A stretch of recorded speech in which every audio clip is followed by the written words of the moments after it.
The following is a Hoop Ball presentation.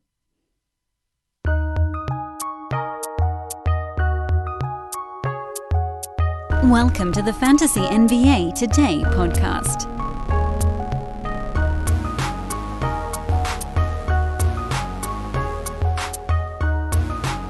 Hello, good Monday, everybody. Welcome back to the pod. This is, of course, Fantasy NBA Today, a Hoop Ball presentation. I am your host, Dan Besbris. And we have a lot to cover, not just today, but over what is now 5 weeks, basically 5 weeks and a day until the start of the NBA season, which means between now and then, and really even before then, we got to get everybody fully ready for their fantasy drafts. We really have less than 5 weeks. I would say that Friday before the season starts, which... what the hell day is that? Is that the 15th of October? Yeah, Friday the 15th is really kind of our cutoff. Most of you guys have your drafts that weekend. Select few of you might have them on Monday right before the season starts, but we really have less than 5 weeks to get all of our junk together. Want to thank Aaron Bruski for his appearance on our Friday show. We'll be talking to him on a lot of Friday episodes here going forward, so very happy to bring that into view.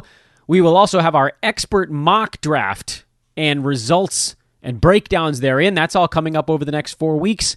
But today, we dive into Yahoo pre-ranks, and after that, we'll compare those to Yahoo's ADP numbers, because right now, I think it's important to know that they are not the same thing, and they do tend to move a little farther from one another in certain spots and then closer in others. It's a very weird phenomenon with Yahoo pre-ranks and ADP and how they actually influence the fantasy drafters. Because right now, the people having fantasy drafts are generally kind of crazy people, which I'm thinking if you took the entire fantasy public and compared them to like us, me, you guys listening, probably a higher percentage of you guys, we, together, Fantasy NBA Today community, drafting before October than if you compared it to the whole fantasy public at large. I think it's probably a larger, just because we're more diehards.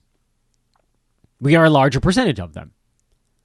So right now, you're getting an ADP where diehards have sort of brought their own data to the table. As time elapses, you're going to see two things. You're going to see Yahoo's pre-ranks influencing ADP on particular players where the early drafters differed quite a bit from where the big box sites had them. And you're also going to see other players move farther from Yahoo ADP where early drafters maybe didn't have strong convictions on particular guys. They sort of fell in with the pre-ranks.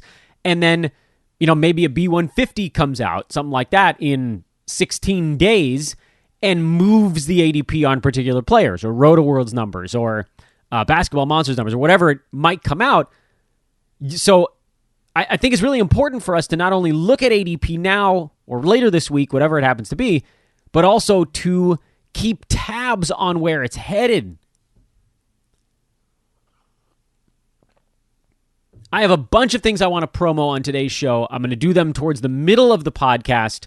Some of you have mentioned how our host provider inserts advertisements towards the front end of the show. So what I'd like to do is limit my own stuff here at the front end. That way their ad drops in, and then my promo stuff comes a little bit later in the middle of the program. Very excited, however, to announce that Manscaped will be back with us starting in October. They took about a 2-3 month break here during our diehards only off season, but they'll be back with us with new products. That'll be fun. I'll tell you all about that next month. I want to tell you guys more about my bookie. Recruiting at Hoop Ball, all of this stuff is on the docket for the middle of the podcast. But for right now, the only thing I want to mention to you guys, please do drop me a follow on Twitter at Dan Besbris, DanBesbris, or just Google search Dan from Hoop Ball. My Twitter handle is the first result now. I don't know what happened, what changed that became the most popular thing, but that's where that's at. I am very much in it right now. If you have questions, hit me up on Twitter. If you don't follow me, please do. I have made a pact to be more accessible again this year. After the last 1-2 seasons kind of got hard for me to keep up with stuff, I'm going to try really, really hard this year to stay on top of questions. Some of the things I might point you guys to other pros at Hoop Ball. I might point you to our premium stuff, but I'm really going to do my best, and I'm also going to get more tweet storming going on this year, so please do follow me over there. Let's dive straight on into the Yahoo pre-ranks. That's, again, where we're looking here. I'm not going to mess up my terminology because I know they're not exactly the same thing. They do have a lot of parallels, but they are not the same. Pre-ranks, meaning Yahoo's projections for where the players end up this season. We will start at the very top, and we will break things down as we work our way through. I want to offer this disclaimer before we dive in, though. Yahoo's projections are built on a somewhat specific engine where the ranks of those players don't always square up in your league format. That is to say, the system does do some calculations on its own because they have projections they put in for, well, any stat that they offer actually on the website. But, for instance, like, I'm in an 11 category league. It's insane, but I'm in it. It's with old friends. That's kind of the home league, if you want to call it that. I've talked about it on this show before. That 11 category league has field goals made and free throws made as the two additional categories. That said, the pre-ranks for Yahoo are the same as in my standard 9-cat league. It does not adjust for those numbers on the fly.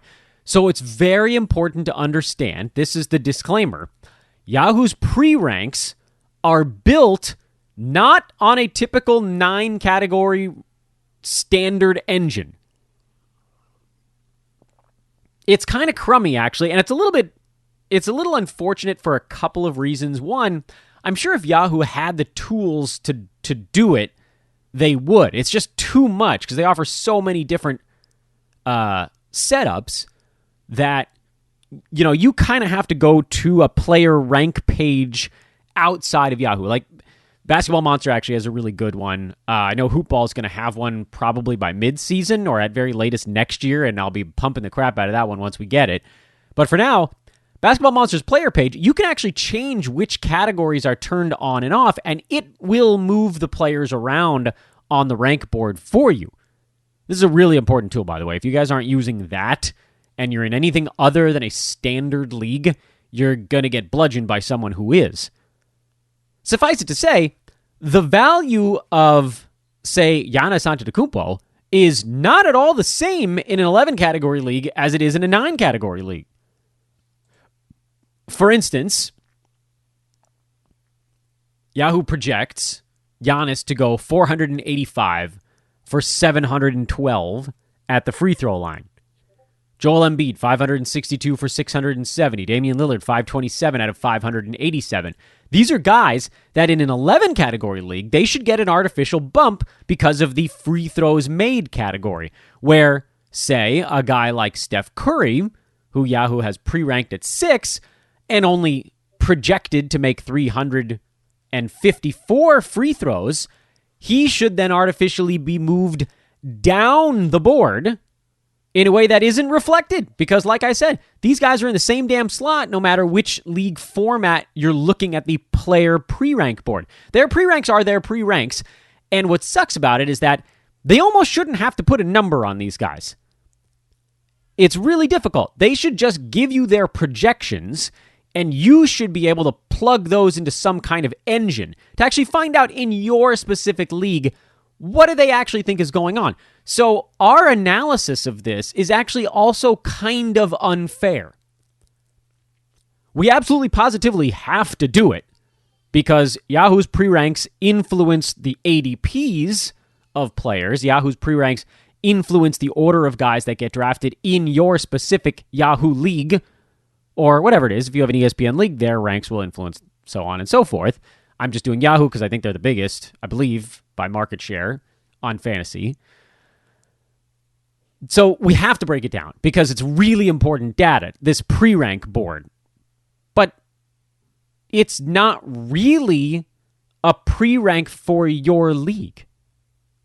It's a pre-rank of a hybrid setup of all types of leagues, with, of course, the largest impact being the most popular types of leagues. So standard 9-cat, standard 8-cat are going to be your two big boppers, and then points league is going to be like kind of a third bopper in that respect. But what we've talked about before, what this means is that turnovers are going to be counted less in Yahoo's projections, and the percentages categories are going to be counted less in Yahoo's projections because, again, these pre-ranks are built to accommodate 9-cat, 8-cat, and points leagues players all at the same time. Think about how hard that is. It's actually not hard. It's impossible. You can't do it. Giannis and Luka Doncic don't belong anywhere near Nikola Jokic in a 9-category league, but in a points league, they're not that far away. So it's a little bit annoying, and at the same time, it's actually incredibly important that we realize this. If you punted both field goal percent and free throw percent last year, Jokic is still number one, but he's basically in a dead heat with like Freddie Van Vliet. Steph actually is still up there pretty high. Vooch gets an odd bump in this one. His percentages weren't as great last year. Mostly field goal percent was a little lower. Giannis, huge bump. Russell Westbrook is number 11. If you were punting both percentages last year, you're basically talking about a points league at that point, where Nikola Jokic is no longer the runaway number one player in basketball. Sadly, Luka Doncic is still a second-round pick. If you also punted turnovers, which I know isn't really the points league thing, most of the time you do lose a point for a turnover, but think about it from this perspective. If you're getting like 2 points per assist, and you're getting a point for every point you score, do you really care that much whether the guy on your team has 4.5 turnovers versus 3? That's nothing. It's not even a bucket. So a points league is basically like punting both percentages and turnovers. Now, all of a sudden, your top 5 is Harden, Westbrook, Curry, Jokic, Giannis, and Luka's number 6. Which is why when you look now at the Yahoo pre-ranks board and you see Giannis as number 2 and Luka as number 3, you have to remember, this isn't a 9-category pre-rank list. This is a 9, 8, and point pre-rank list rolled together to be as close as humanly possible in all 3 types of leagues. Think about how completely and utterly insane it is that that list that I just described, a list that makes no sense at all, full nonsense, is maybe the largest single impact player in how your league drafts its players. That's nuts. I actually think it's possible that the Yahoo pre-rank board might be built on an 8-category result, and then everything else sort of falls into place around it. But the fact that Luka's number 3 after he was in the 30s last year in a 9-category league, at least Giannis was a second rounder if you're not punting all of this stuff. At least he was in the ballpark. He was number 17, 68.5% at the free throw line. If that number comes up, he's just running away with early first-round pick. I don't think any of us can really believe that number's coming back because he has defensive stats, 2.4 of them. Luka, not a ton on the defensive side. Neither percentage is a positive for Luka. At least with Giannis, he's one of the best field goal percent guys in the NBA. I get it. I get how Giannis makes it into that top 5 every year because he's 1 category away from going from number 17 to basically going number 1. Luka's 3 categories away from making that leap. It's not all that close. But anyway, that's really more player-by-player analysis. We're going to do that here in just a second. The reason I wanted to start with this disclaimer on the Yahoo pre-rank board, and really almost any big box site pre-rank board, is that you guys should know they're not breaking it out into formats. If they had a 9-cap pre-rank board and an 8-cap pre-rank board, I can basically guarantee you that they would be doing a lot better when we do our end-of-season how did Yahoo do analysis to try to convince you guys even more so, not that I don't necessarily need it, to just veer off course. I will say this. In the early rounds, we shouldn't pay that close attention to turnovers. Some of the best players are going to be high turnover guys because they've got the ball in their hand. Yes, even in 9-category formats. Because you can make up for that joint later. You can get a Clint Capella in the third round or something like that, or fourth round, or Rudy Gobert, or somebody who's averaging under 2 turnovers a game. It's pretty easy to balance that out. But the percentages, those matter. And so to look at a guy like a Giannis, who's effectively a punt free throw dude, as a top 3 pick, or Luka, who's not necessarily a full punt on anything, but just bad in both percentages, or not good in field goal percentage. I'm going bad, but bad in free throw percent for a guard in particular, and a high volume one. You have to consider those. Even if you throw out the 4+ turnovers per game for Luka or the 3.5 for Giannis, you have to pay attention to the percentages categories. You just have to. Certainly, if you're going to listen to this podcast and anything I say on it, you definitely have to. That disclaimer now logged into the books, let's actually start to look at some of the players and figure out not only how they got to where they are, but what it means for us as we break this down from more of a 9-cat perspective. And I'll try to give advice as we work through these names on both the head-to-head and the roto side, because there is kind of that a dichotomy that didn't fully exist even 3 or 4 years ago. The pre-Kawhi and post-Kawhi NBA has dramatically changed how we play in fantasy sports, because 4 or 5 years ago, you could basically make the same list for roto and head-to-head and just make slight tweaks depending on whether or not you wanted to power boost particular categories. Now, with head-to-head leagues, forever you've had to think about head-to-head playoffs. That's always been the one big difference between the two. Now you really have to look at total games played, because so few players in the NBA rack up the full complement of games played every year that those guys now see a massive, massive advantage in head-to-head leagues where zeros clunk you. And in the past, we were always kind of like, everybody's going to get about the same number of zeros every year. It's always going to be like, the league's going to miss 7-ish, 8 games a year. And if somebody plays, 78 games, great. They got an extra 2 or 3 games over the league average player. That's good, but it's not a game breaker. Now it's, okay, who's going to clear 71 games this season? So in head-to-head, if you can find an early guy who's going to play 77 or 78 games, that's effectively 2 extra weeks of basketball you got out of a critical player on your fantasy team. And we've talked at great length on this pod about where that cutoff is. And roto, durability is really important in the first few rounds. And head-to-head, I think that durability is important for at least 4, 5, 6 rounds. And then as you work into the games cap side on the roto, dude, you take more, the roto side of the equation, you take more chances because you can fill up those zeros. And in head-to-head, once you get later on, who cares about a durable top 115 kind of guy in a 12-team league? You want to take some shots somewhere along the line. But I'll tell you what, if you have 4 or 5 guys at the front of your draft in head-to-head that have that 10th category we talk about, the durability category, you're going to get off to a damn good start. I'll tell you that. And then you just work around the edges. You bulk up the categories where you need help, and then you're good in the playoffs after that. Roto, that doesn't always work. Having a top 65 super durable guy as your 5th round pick probably isn't actually as good as shooting the moon, trying to get the top 35 guy who misses a bunch of ball games, because you fill it in, as we've talked about before, with a host of Dante DiVincenzo's, the top 115 waiver wire pickups that fill in your missed games in a Roto Games Cap format. Okay, enough of the prelude, which I know it's still fantasy stuff and it's still relevant. You guys still do want to hear player names. I know that's kind of the fantasy crack cocaine at this part of the year. I get kind of caught up in the theory side of things, and I really want to make sure you guys understand why things are the way they are, how we get to this point. How do we get to this point where every year, everybody's like, oh, well, the Yahoo list is crap this season. Of course it's crap. It's not built for your league.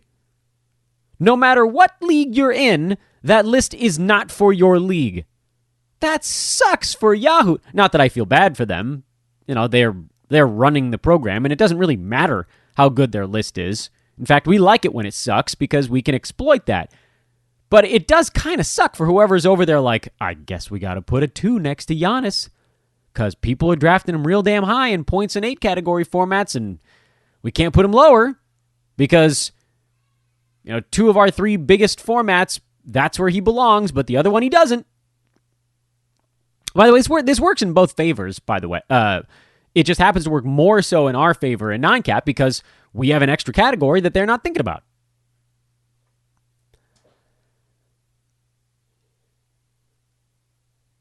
Nikola Jokic, number one, clear number one. I paused a long time before saying his name because I wondered, do we really even need to talk about it? He's number one because he's number one no matter what format you're playing in. There is fear that he doesn't try to play in all 82 games this season, and that's all well and good, except they're without Jamal Murray for basically the entire season, which means Jokic is going to have to carry them when he's on the court, and that means he's going to be a top 3 fantasy player, almost at worst. And when you have the number one pick, your only real goal is to get someone who is going to be very, very good and durable. You don't take chances up at the top. So you take Jokic, you hope for another very good season. I know Steph actually outplayed him the second half of this last year, so maybe you could say, well, should I think about, yeah, you could, but nah, you shouldn't. You take Jokic, don't screw it up. This is one where even if he doesn't come in first, he'll be very, very good, and you can't pick on any website for having him in that top slot because it just makes sense. Now we start to get a little fun after the first pick. Who cares about the first pick? Giannis Antetokounmpo is number 2 on the Yahoo pre-rank board. They have him projected to... I'd like to do projections by averages, but I don't actually think that they have those available. They have the projections by totals. They have him projected to play in 74 out of 82 ball games this year, which I actually think might even be a hair on the high side. So in top of everything else that I think puts him at this very wrong pre-rank position, I think they're wrong on the games played handicap with him. But suffice it to say, if you're in a Yahoo league and someone takes Giannis in the top 2, you should be clapping, because that means everybody else that you like more is falling to you a little bit faster. They've got Giannis, by the way, set to make a little over a 3-pointer per ball game. They didn't change his numbers, really, season over season all that much.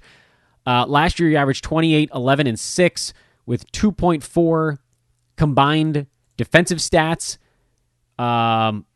This year, again, they don't have it rolled out by averages, so maybe I should be looking at totals. In any event, yeah, they didn't change his numbers all that much. Free throw percent actually even a tiny bit lower.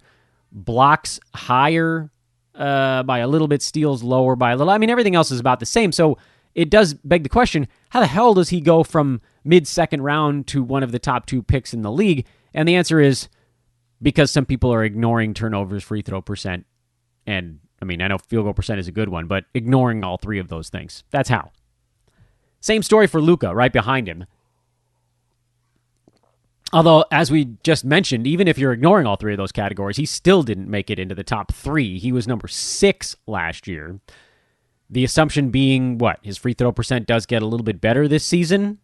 Maybe. Yeah, I suppose that's a possibility. They've got him slated to play 75 ball games. No. I mean, my short analysis is no. He belongs as a, at least in 9 category leagues, which is what you're talking about here. Same with Giannis, as a second-round guy. I think he's better than last year. Luka's going to be better than his 30-something ranked last season, but I don't... Without the free throw percent making a dramatic jump, which it could, anything's possible, he doesn't get into the first round without a massive free throw percent jump. Kevin Durant is our first kind of debatable player here. They've got him pre-ranked at 4 and slated to play 69 out of 82 ball games, which to me feels like a best-case scenario for KD, because they're almost definitely going to give him 10 games of rest. So then you're talking about just 3 additional missed ball games over an entire season. I find that hard to stomach. Still, his fantasy game is robust. Last year, he averaged 27, 7, and 5.5. 0.7 steals, 1.3 blocks, 54% from the field, 88% at the free throw line. They have his field goal percent actually dipping slightly this year. And the thing with KD is that he really is a top 5 per game fantasy talent. If you have a top 5 pick, I don't know how you can in good conscience spend it on someone where a best case scenario is them missing 13 ball games. You can't do it. Even when Kawhi was up in this area, you're drafting based on a best case, and I don't like it. A couple names behind KD here. James Harden is pre-ranked at 5. Pretty reasonable spot for him. He was number 7 on a per-game basis this last year. His numbers probably take an ever so slight hit. But I do think the durability maybe comes back a hair now that he can get himself into shape. They've got him slated to play 74 of 82 ball games, and that's probably about right. So, yeah, I'm okay with number 5 on Harden. Curry at 6, I'm okay with that as well. He was number 1 second half of last year, and he could very well be number 1 the first half of this season with Klay Thompson still out, Kelly Oubre gone. So the Warriors actually kind of lost guys that were willing to take shots. He's going to have a whole lot on his shoulders, and I like the Warriors this season. They're going to be playing to win. They don't want to get stuck in that play-in game. I don't know that in your 9-category league, Steph is making it to number 6, because I think at least one person in your league is not going to be foolish enough to take Luka at 4 in a 9-cat anything format. Like, if Luka was playing consistently 82 ball games a year, then you have that some argument there. There's just nothing that yells this guy needs to go in front of these 3-4 dudes behind him. Dame at number 7. That's a great spot for Dame. He's been there or better pretty much all the time. He's extremely durable. His team needs him to do everything for them, and you can set your watch to his fantasy game. So cool. Joel Embiid at number 8. He was number 16 by totals last year, I believe, right? Yeah, number 6 by averages. Missed a ton of basketball games, though, and that's always going to come back and bite you. He was so good that he managed to get near the early part of the second round by totals. But, I mean, again, this is like Kevin Durant. I don't know how you spend an early first-round pick or even a mid-first-round pick. They've got Embiid slated to play 64 out of 82 ball games and still have him in the 8 slot. I mean, that's only a few more than he played this year, and yeah, I mean, I guess if he plays 3 more games this last season, he probably does get up to about 11. But again, you need him to play more.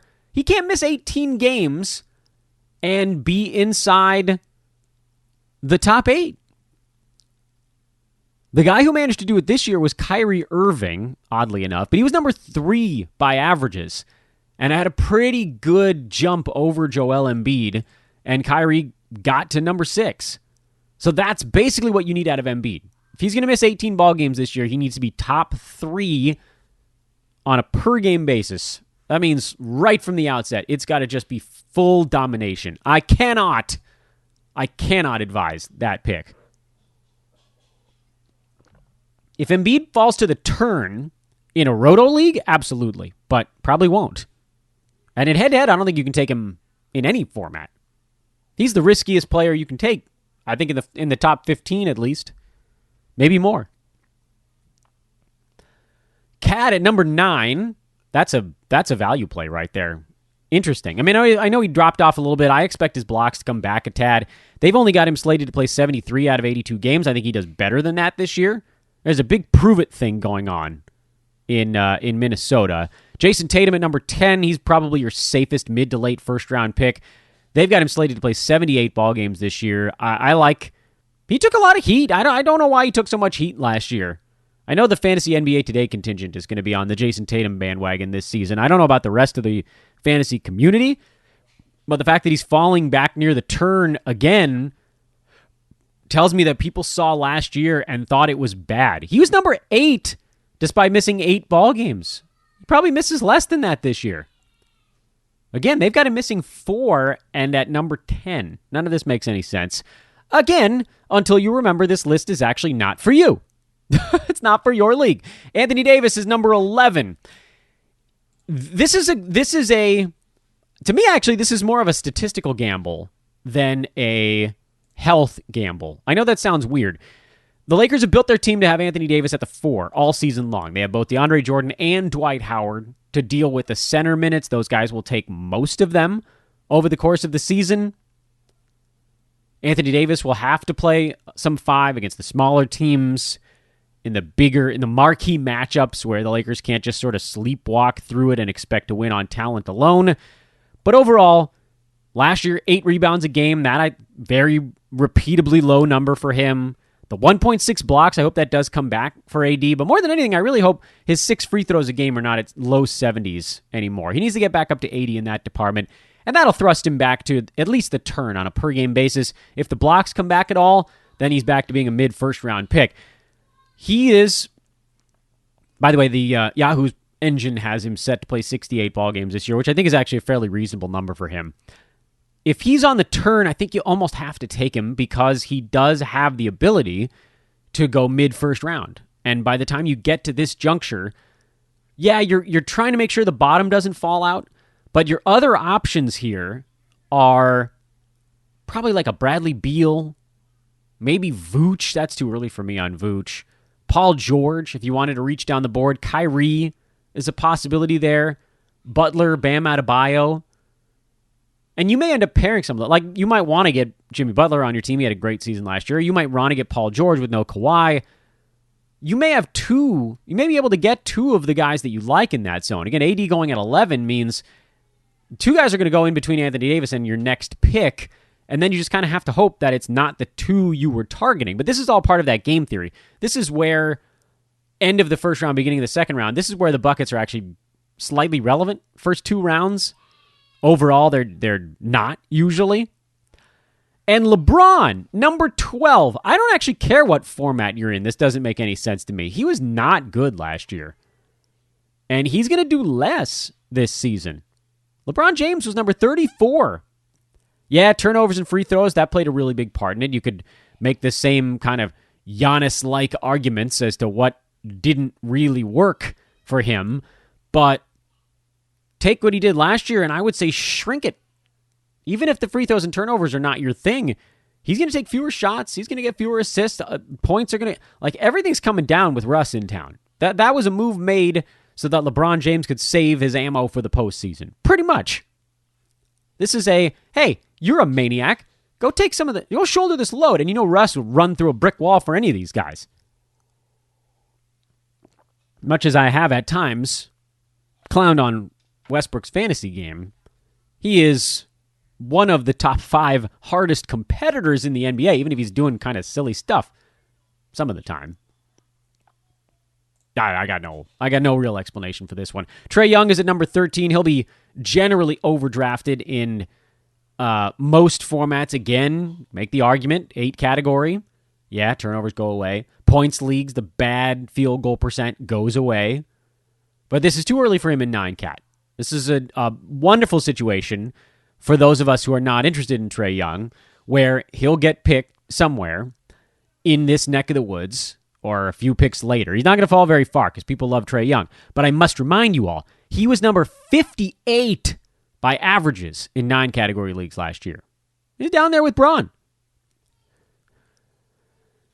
Vooch at number 14. He'll take a pretty good-sized step back this year. There's no question about that. Vooch was number 11 when he was basically the lone Ranger in Orlando, and then briefly in Chicago when Zach Levine had COVID. But now it's Levine, DeMar DeRozan, and Vooch, and everything's just going to come down a little bit. 20 shots a game will be more like 17.5, and all of that does have an impact. Fewer assists, fewer points, less three-pointers, positive impact of his free throw percent comes down a little bit.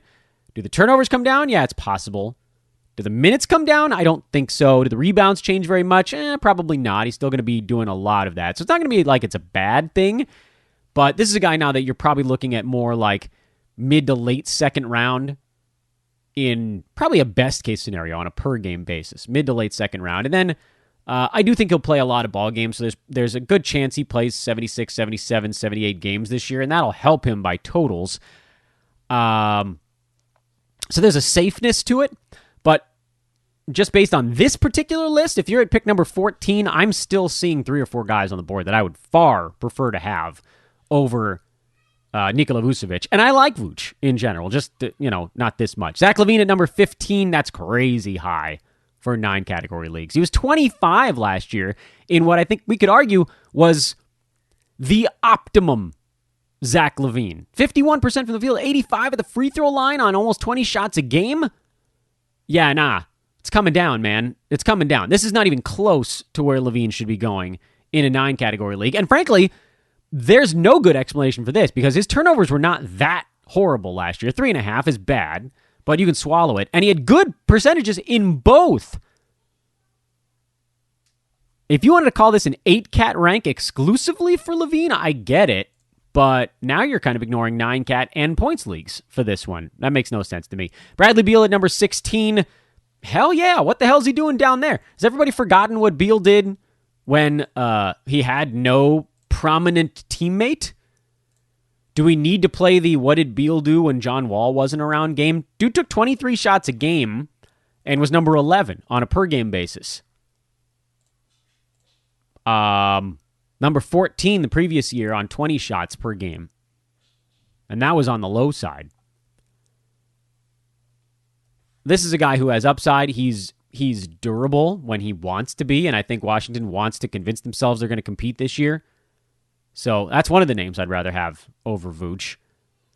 Zion Williamson at number 17, one of our first shimmering examples of how little anybody cares about free throw percent.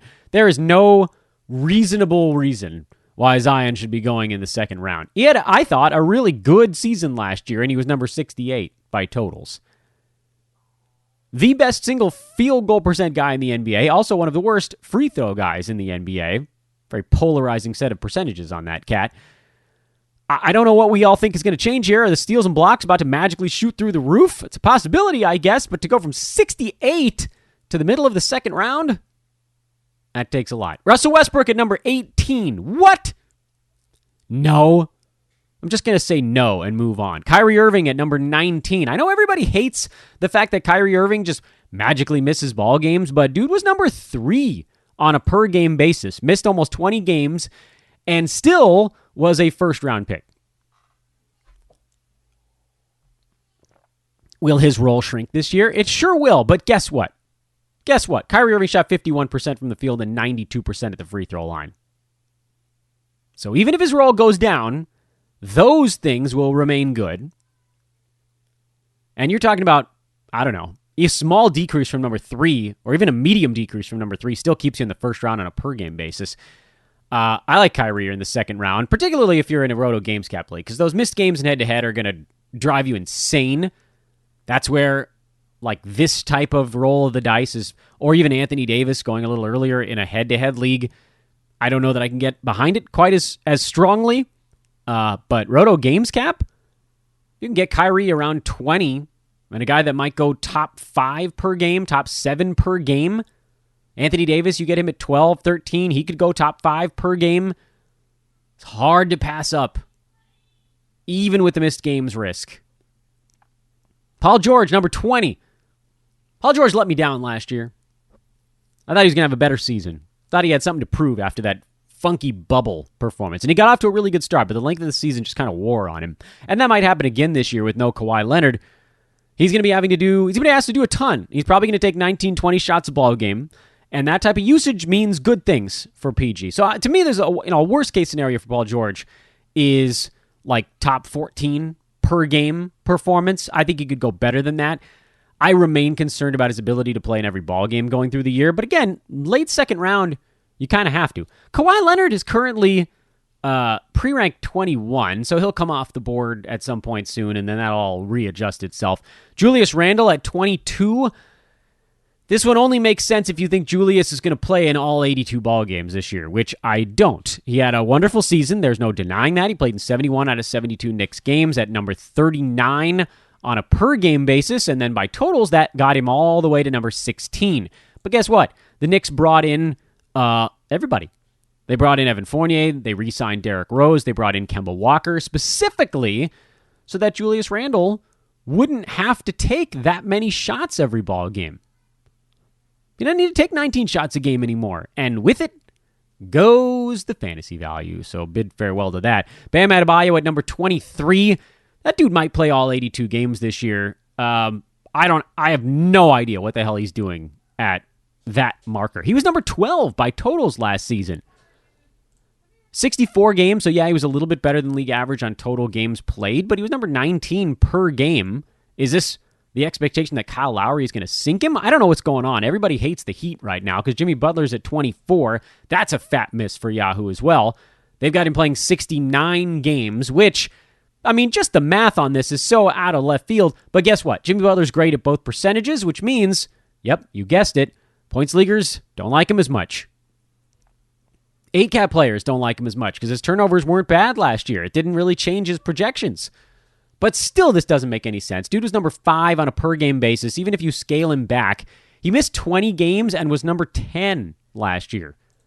I don't think he's missing 20 games again. 12, 13, 14, 11, something in that neck of the woods. That's an easy win. And the last name we're going to talk about on today's show, because we had that long prelude, is LaMelo Ball is number 25 on the Yahoo board coming into the season. There's just no way there's any value left at that point, which is a damn shame because, and we've been down this road before on this podcast, so I don't want to spend too much time on it. Well, before I tell you about LaMelo Ball, because I do have pretty strong feelings about how this whole thing is going to shake out, I completely forgot to give you a couple of the pieces of promo on today's show. And there's a few, so please do listen in tight here. This is important stuff. Promo number 1, I need your help. Said it before, said it again. I need your help. Please drop a 5-star review on the podcast and hit that subscribe button. This is such a critical time of year for us here on Fantasy NBA Today, where every single time someone subscribes or leaves a nice review, we move up in the Apple podcast algorithms just a little itty bitty bit. Every time, just a little tiny bit. And so I really do need your help on this. Please, if you're listening for the first time, subscribe. If you've been listening for years but haven't left a review, please do so today. And if you left a review 4 years ago, steal somebody's phone and leave one on theirs.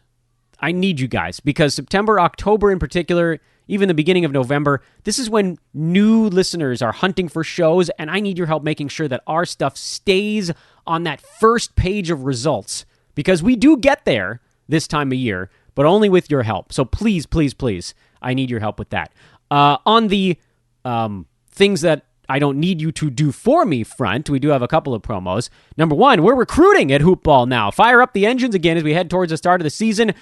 Want to start a podcast? Let me know. Yeah, basketball, football, baseball, whatever. Something non-sports related, whatever. Let me know. Hoopball's looking to expand our podcast offerings. Or if you have an existing podcast and you'd like to get under the Hoopball umbrella, you can holler at me with that as well. Find me on Twitter at Dan Vespers. Again, you can just Google search Dan from Hoopball and shoot me a line. Hey, Dan, interested in talking about podcasting. Want to learn how to write for fantasy? We've got openings at the very entryest level on the written side. DFS. DFSers, we haven't talked about you guys in a while. We've got openings over there. Our gaming division, our betting division is always looking to expand. This is recruiting time at the Who between now, really, and November. So shoot us a line. Oh, the sales side. Almost forgot to let you know we're always recruiting on the sales side as well. So let me know. Would love to hear from you guys. I'll be putting this out there probably daily or at least semi-daily between now and when the season gets going. And finally, last promo, we do officially now know the Brewski 150 will be out on September the 29th in the Hoopball 360 package. You can get any of Hoopball's premium stuffs at hoop-ball.com and click on the premium tab. LaMelo Ball, before we go. I really like LaMelo Ball, and I mentioned it a few times last season because I know you guys, you've listened to this pod enough to know that I'm generally anti-young player, anti-rookie, and LaMelo was a rookie this last year, and there was no way I was going to draft him. And that would have been a miss had he stayed healthy for the entire season. Would have been a miss because he was coasting along at top 50 once he got that starting job. My issue with LaMelo Ball is twofold. Number 1, there's the question mark of, does his free throw percent improve? Or field goal percent. Really, both when you cut it down to the nubs. Last year shot 43.7% from the field, 75.8 at the foul. Yahoo has him projected to go up to 45.7 from the field and 77.8 at the free throw line. So gaining about 2 percentage points in both of them. That would be cool. But even if you added that to his top 50 valuation the second half of last year, basically since he got inserted into the starting lineup outside of the injury stuff, you're still not quite talking about a top 25 guy. We needed him to get into the 15, 16 shots range, 7.5, 8 assists. The threes, the rebounds, the steals, all that stuff was already kind of where it needed to be. Turnovers probably go up as well. Okay, so argument number 1 is it's going to be hard for him to get to top 25 based on the fact that both of his percentages are still pretty large potential suffering points. My bigger issue, because I could make the argument, hey, maybe this is a guy like Lonzo who suddenly jumps like 10% at the free throw line. Field goal percent, probably does inch up a little bit as he figures out the NBA game. So, okay, good. Let's make the argument that the percentages actually get a lot better. The problem then is that kind of puts him right around the top 25. So where is our remaining value here on a guy who's unbelievably exciting? We all would love to have him on our fantasy teams because he's going to be a superstar in the NBA for probably a very long time. How do we justify using a pick on him when the only way he clears top 25 is playing in 80, 81, or 82 basketball games? That's kind of the one way he gets there, is intense durability. And it could happen.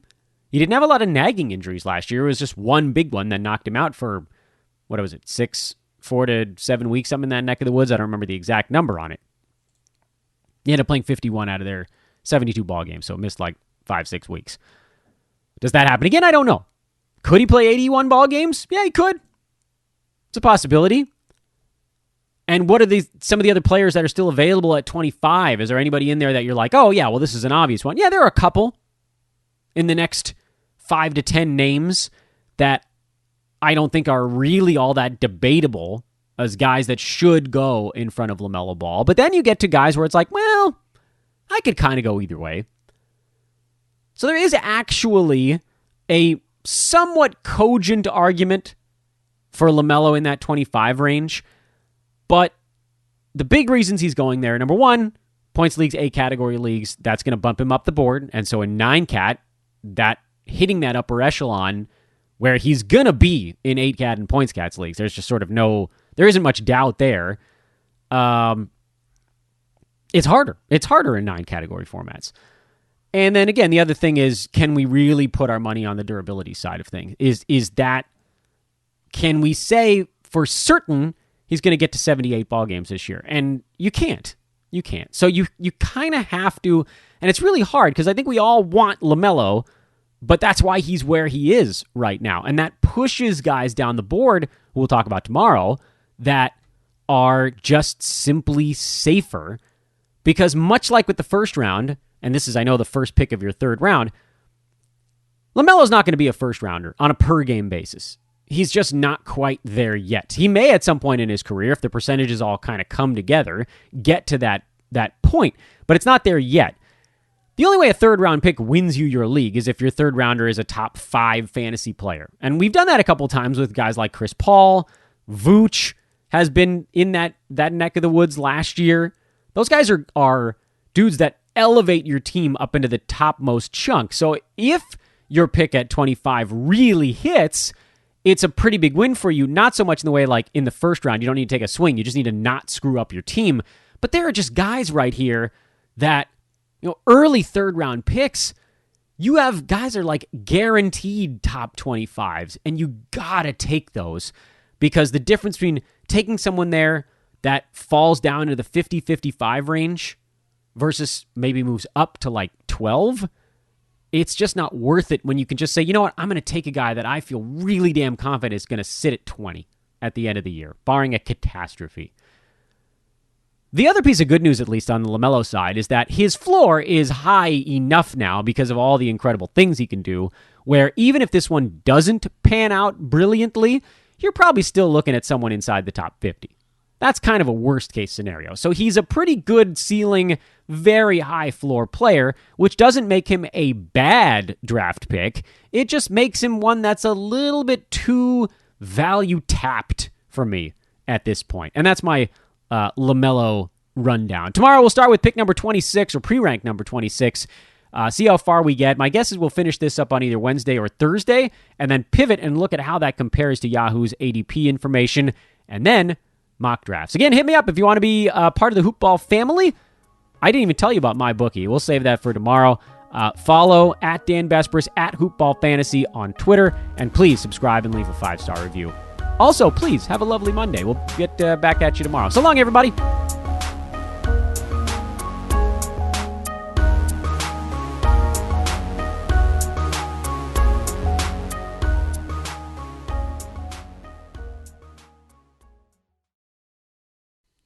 This has been a Hoop Ball presentation.